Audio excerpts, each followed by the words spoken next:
Okay. Tony Lorenzen. Ooh. All right.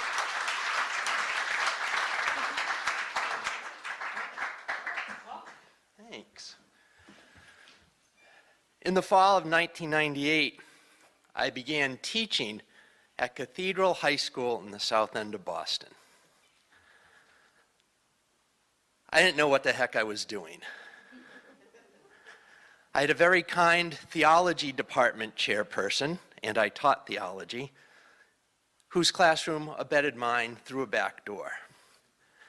And on the first day I reported to work, she kindly sat me down at her desk and went through my class rosters.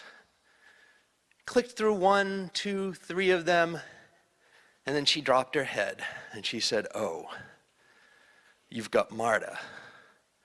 I said, "Is that bad?" And she said, "Yeah, she's a real. I don't think she'll last long." And there were a few more comments, and a few other students were discussed. And I started into my first day, and I got eaten alive. And I started into my first week and continued to get eaten alive. And somewhere in the first month, MARTA is standing up in the middle of my moral theology class, refusing to sit down. And let's be honest, I had nothing left. I didn't know what to do. I had tried to sit down, we agreed to be nice to each other, we agreed to respect each other. None of it was working. And her language was getting more foul and more foul and more foul.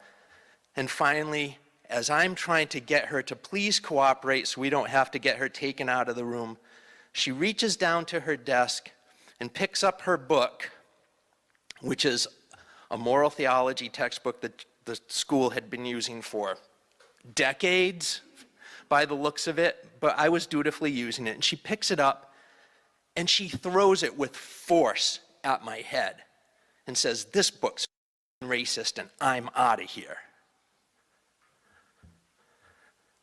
I ducked. The book hit the wall. She stormed out of the class, which was great because then I didn't have to deal with trying to get her out.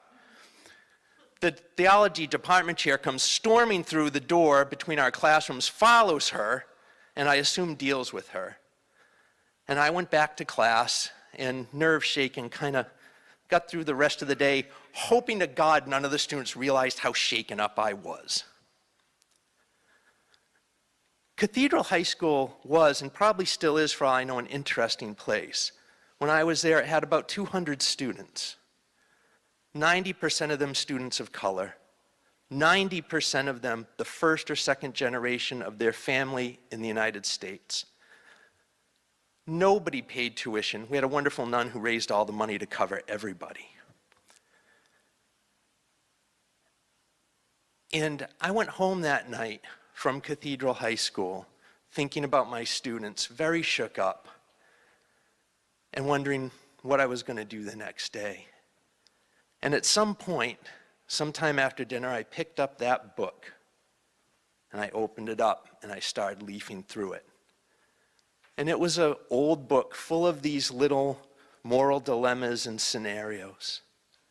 And as I'm reading it, I realize,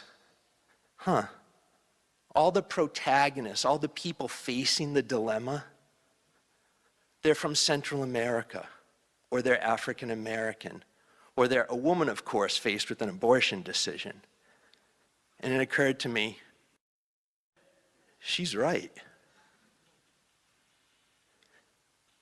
And then a lot of other things started to occur to me because I hadn't given it a lot of deep thought yet.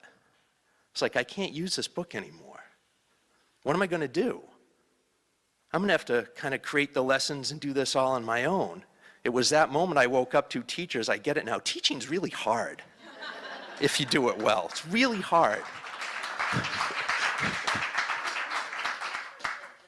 And then I started to think a little bit more, and it came as feelings because I don't think I really had a lot of words for the feelings till a little later as I got more into this kind of work. But I started to realize that being the white male adult in power in a room full of young, mostly female, mostly students of color was all of a sudden really freaking me out.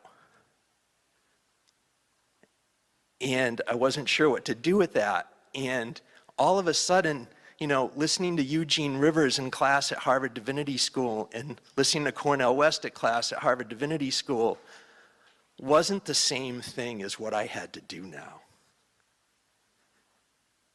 I went back in the next morning and I went to ask about MARTA, and she had been expelled. They had had enough of her. And I never really got to say, I'm sorry, MARTA. You were right.